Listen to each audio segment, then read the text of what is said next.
भव्य मंदिर तैयारी करिछि मु चाहे जे तबे पद्मचित्र कोणार्करे ताठु अधिक सुंदर एवं विशाल सूर्य मंदिर तैयारी नरसिंह देव माधव को प्रतिप्रश्न कले सूर्य मंदिर कहीं पुरी कोणार्करे नहीं राजमाता कस्तूरी देवी कहिले द्वापर जुगे भगवान श्रीकृष्ण पुत्र सांब अत्यंत सुंदर और सुकुमार थे से सब नारद को कौन सी कथा विरक्त कर दिने नारद सांब को उचित शिक्षा देवाई योजना कले से रोग मुक्ति उपाय सूर्य प्रथम किरण उग्र देश गुण रखे जार नाम कोणार्क सांब को सेठा जाई सूर्य को आराधना कर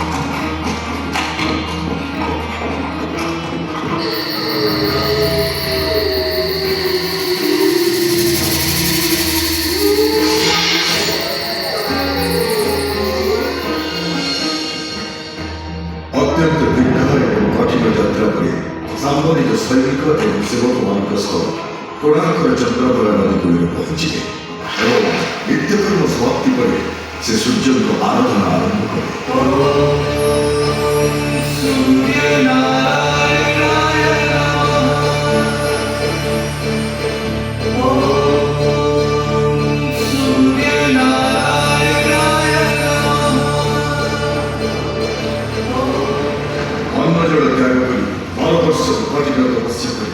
सूर्यदेव प्रसन्न ही प्रकट एवं सांब को रोगमुक्त होवार वरदान देते पुत्र आज रात्रि चतुर्थ प्रहर स्नान करने समय नदी शଯ୍य तुमको जो वस्तु मिल ताही मोर प्रतिरूप तार स्पर्श मात्रे तुम्हें यह कुष्ठ रोग मुक्त हो कही सूर्यदेव अंतर्ध्यान जो सांब नदी बाहर को आसिले से रोगमुक्त हो सारी हाथ में एक छोट पथर था ताकर सुंदर एवं सुकुमार शरीर को देखि समस्त अनुचर एवं सैनिक अत्यंत आचरित हो गए सांब से पथर को सही जगह स्थापन कर गोटे छोट मंदिर तैयारी कले कि जिते से जाने जे सूर्य पूजार विधि विधान एठी का जड़ा नहीं से चिंतित हो गए से पुनर्बार ध्यान में बसिले सूर्यदेव पुनः प्रकट है एवं सांब प्रश्न उत्तर में कहले जे सुदूर पश्चिम साक्य देशर मागा ब्राह्मण मैंने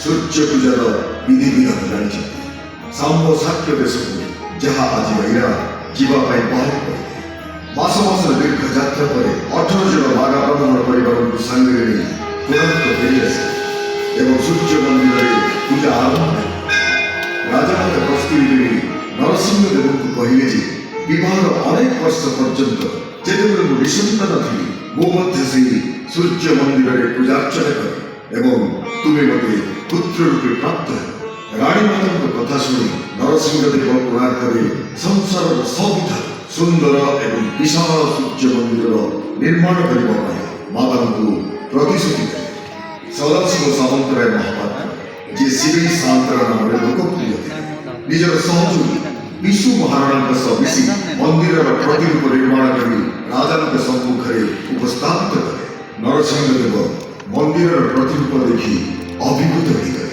एवं शीघ्र मंदिर निर्माण कार्य आरंभ करने आदेश देते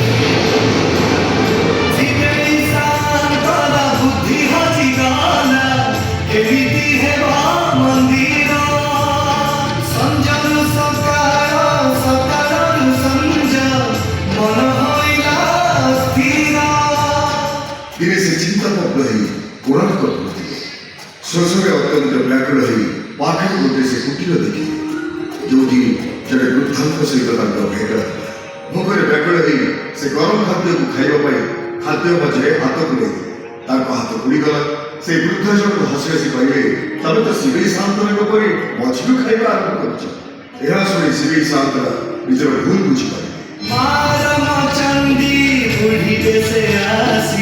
कहिले उपाय आखि खोली गला बाट मिली गला खोली गला बुद्धि दुआर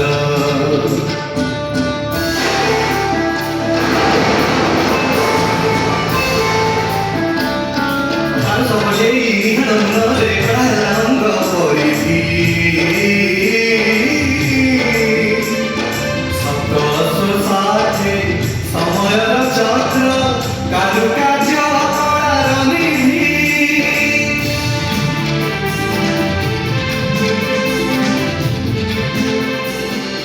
ଅନ୍ୟପଟରେ କଳିଙ୍ଗର ଉତ୍ତର ଦିଗରେ ରାଜ୍ୟମାନଙ୍କର ନବାବମାନେ ବାରମ୍ବାର ରାଜ୍ୟ ଉପରେ ଆକ୍ରମଣ କରୁଥିବାର ଦେଖି କ୍ରୋଧିତ ହୋଇ ନରସିଂହ ଦେବ ନିଜର ବିଶାଳ ସେନା ନେଇ ଆଉଥରେ ଯୁଦ୍ଧ ପାଇଁ ବାହାରି ପଡ଼ିଲେ।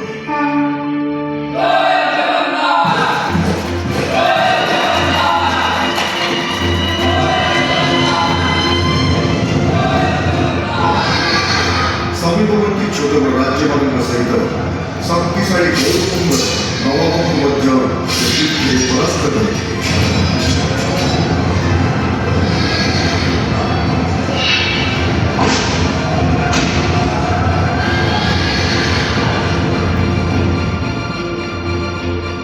ସେମାନଙ୍କଠାରୁ ପ୍ରାପ୍ତ ଅମାପ ଧନକୁ ନେଇ ସୂର୍ଯ୍ୟ ମନ୍ଦିର ନିର୍ମାଣ କାର୍ଯ୍ୟରେ ଲଗାଇଥିଲେ। 1200 କାରିଗରଙ୍କ ଅକ୍ଳାନ୍ତ ପରିଶ୍ରମ ଦ୍ୱାରା 12 ବର୍ଷ ପରେ ଏକ ବିଶାଳ ଏବଂ ଭବ୍ୟ ମନ୍ଦିର ନିର୍ମାଣ ହୋଇପାରିଥିଲା। ସେହି ସମୟର ଲୋକମାନଙ୍କର ବାସ୍ତୁଶାସ୍ତ୍ର, ଜ୍ୟୋତିଷ ଶାସ୍ତ୍ର ଏବଂ ଖଗୋଳ ଶାସ୍ତ୍ରର ଜ୍ଞାନ ଦେଖି ଆଧୁନିକ ଯୁଗର ବଡ଼ ବଡ଼ ବୈଜ୍ଞାନିକମାନେ ଆଜି ମଧ୍ୟ ଆଶ୍ଚର୍ଯ୍ୟଚକିତ ହୋଇଯାଉଛନ୍ତି। ବାରମ୍ବାର ଚେଷ୍ଟା କରି ମଧ୍ୟ ମନ୍ଦିରର ଗମ୍ବୁଜ ଉପରେ କଳସ ସ୍ଥାପିତ ହୋଇପାରିଲା ନାହିଁ। ନରସିଂହ ଦେବ ନିଜ କ୍ରୋଧ ଉପରେ ନିୟନ୍ତ୍ରଣ ରଖିପାରୁନଥିଲେ। ସେ ଧମକ ଦେଲେ ଯେ ଯଦି କାଲି ପ୍ରାତଃକାଳ ପର୍ଯ୍ୟନ୍ତ କଳସ ସ୍ଥାପନା ହୋଇପାରିବ ନାହିଁ ତେବେ ସମସ୍ତଙ୍କ ମୁଣ୍ଡ କାଟ ହେବ। ଦେଉଳ ସରିଲା ମୁଣ୍ଡି ନ ମରିଲା ଶିଳ୍ପୀ ଗୁଡ଼ ହେଲେ ଚିନ୍ତିତ। ଅନ୍ୟପଟରେ ମୁଖ୍ୟ ଶିଳ୍ପୀ ବିଶୁ ମହାରଣାଙ୍କ ଘରେ ଥିବା ତାଙ୍କର 12 ବର୍ଷର ପୁତ୍ର ଧର୍ମପଦ ସୂର୍ଯ୍ୟ ମନ୍ଦିରର ପ୍ରତିରୂପ ଉପରେ କଳସ ସ୍ଥାପନ କରିଦେଇ ଖୁସି ହେଲେ ଏବଂ ପିତାଙ୍କୁ ଦେଖିବା ପାଇଁ ମାଙ୍କୁ ଅନୁମତି ମାଗିଲେ। ମା ନିଜ ବାଡ଼ିର ବରଗୁଡିକୁ ପୁଟୁଳିରେ ବାନ୍ଧିଦେଲେ ଏବଂ କହିଲେ ନିଜର ପୁତ୍ର ବଳିଆକୁ ସାଙ୍ଗରେ ନେଇ କୋଣାର୍କ ଯାଅ। ବଳିଆ ନିଜ ବାଡ଼ିକୁ ଚିହ୍ନି ପାରିଲା ଏବଂ ବିଶୁ ମହାରଣାଙ୍କ ଦେହରେ ଆସି ବସିଲେ। ଧର୍ମପଦ ପିତାଙ୍କୁ ଚିନ୍ତିତ ଦେଖି ତାର କାରଣ ପଚାରିଲା। ଚିନ୍ତାର କାରଣ ସେ କହିଲେ କାଲି ସକାଳ ପର୍ଯ୍ୟନ୍ତ ମନ୍ଦିର ଚୂଡ଼ାରେ କଳସ ସ୍ଥାପନ ନହେଲେ ରାଜା ନରସିଂହ ଦେବ ଆମ ସମସ୍ତଙ୍କର ମୁଣ୍ଡ କାଟ କରିଦେବେ। ଏହା ଶୁଣି ଧର୍ମପଦ କହିଲା ଯେ ଯଦି ଆପଣ ଆଜ୍ଞା ଦେବେ ମୁଁ ମନ୍ଦିର ଚୂଡ଼ାରେ କଳସ ସ୍ଥାପନ କରିପାରିବି। ଶିବେଇ ସାନ୍ତ୍ରା ଧର୍ମପଦକୁ ଅନୁମତି ଦେଲେ। ଧର୍ମପଦ ମନ୍ଦିର ଚୂଡ଼ା ଉପରେ ଚଢ଼ିଗଲା ଏବଂ କିଛି ସମୟ ଚେଷ୍ଟା କରିବା ପରେ ସେ କଳସ ସ୍ଥାପନ କରିବାରେ ସଫଳ ହେଲା।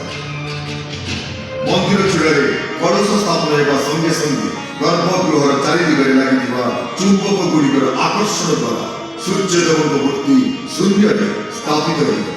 ସମସ୍ତେ ଧର୍ମପଦକୁ କୁଣ୍ଢେଇ ପକେଇଲେ ଏବଂ କାନ୍ଧ ଉପରେ ବସି ନାଚିବାକୁ ଲାଗିଲେ।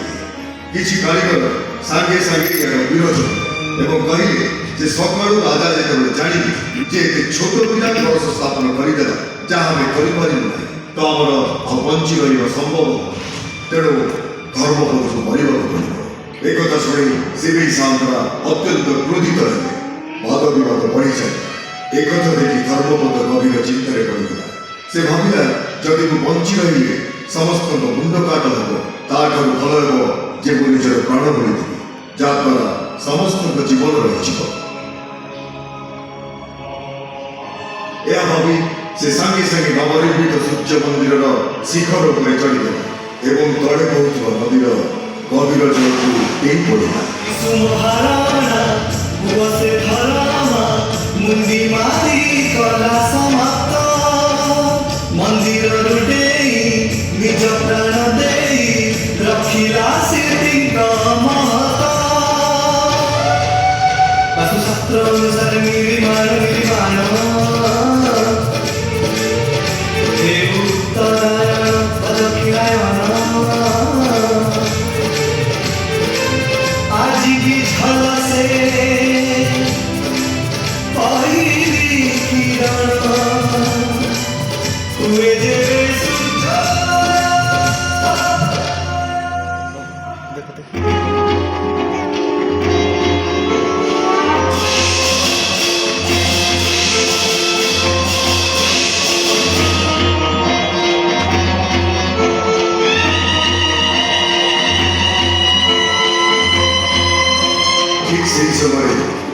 ନରସିଂହଦେବ ଆସି ପହଞ୍ଚିଲେ।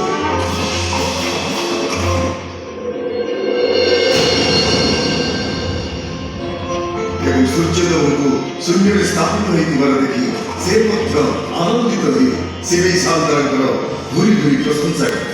ସେ ଘୋଷଣା କଲେ ଯେ ମାଘ ଶୁକ୍ଳ ପକ୍ଷ ସପ୍ତମୀ ଦିନ ମନ୍ଦିରର ପ୍ରାଣ ପ୍ରତିଷ୍ଠା କରାଯିବ। କିନ୍ତୁ ଶିବେଇ ସାନ୍ତରା କହିଲେ, ରାଜନ, ତିଥି ତ ଭଲ, କିନ୍ତୁ ମନ୍ଦିରର ପ୍ରାଣ ପ୍ରତିଷ୍ଠା ପାଇଁ ଶୁଭ ନୁହେଁ। ରାଜା ନିଜ ଦିଗରେ ଅଟଳ ରହିଲେ। ଶିବେଇ ସାନ୍ତାଙ୍କ ମନ ଦୁଃଖ ହେଲା। ସେ ଆଉ ବାଦ ବିବାଦ ନ କରି ସେଠାରୁ ସବୁଦିନ ପାଇଁ ଚାଲିଲେ।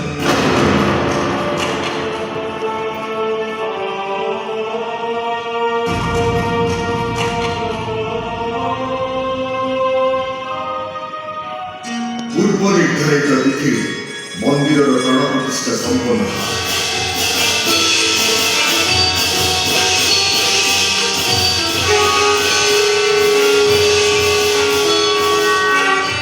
କିନ୍ତୁ ଅତି ଶୀଘ୍ର ଅମଙ୍ଗଳ ହେବା ଆରମ୍ଭ ହେଲା।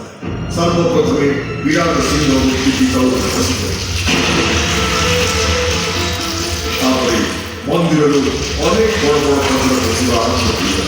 ନରସିଂହଦେବ ଏବେ ବୁଝିପାରିଲେ ଯେ ଶିବେଇ ସାନ୍ତରା ଯାହା କହୁଥିଲେ ଠିକ୍ ଥିଲା, କିନ୍ତୁ ସେତେବେଳକୁ ଅନେକ ପିଢ଼ି ହୋଇଯାଇଥିଲା। ଅନେକ ବର୍ଷ ପରେ ମନ୍ଦିର ଓ ତାର ପାର୍ଶ୍ୱବର୍ତ୍ତୀ ଅଞ୍ଚଳ ଜଙ୍ଗଲରେ ଭର୍ତ୍ତି ହୋଇଗଲା ଏବଂ ମନ୍ଦିର ଘଞ୍ଚ ଜଙ୍ଗଲ ଭିତରେ ଲୁଚିଗଲା। ଇଂରେଜମାନଙ୍କ ଶାସନ କାଳରେ ମନ୍ଦିରର ଅବସ୍ଥିତି ଜଣାଯିବା ପରେ ସେମାନେ ତାର ପୁନରୁଦ୍ଧାର କରିଥିଲେ। ଆଜି ଆପଣ ସେହି ବିଶାଳ ମନ୍ଦିରର ଭଗ୍ନାବଶେଷ ଦେଖୁଛନ୍ତି। ଏହା ହିଁ ଏହି ଭବ୍ୟ ମନ୍ଦିରର କାହାଣୀ। ଏହି କାହାଣୀରେ କେତେ ସତ ଆଉ କେତେ କଳ୍ପନା ଭରି ରହିଛି ଏହା କେହି ଜାଣିନାହାନ୍ତି, କିନ୍ତୁ ଓଡ଼ିଶାର ଜନଶ୍ରୁତିରେ ଏହି କଥା ହିଁ ବିଦ୍ୟମାନ।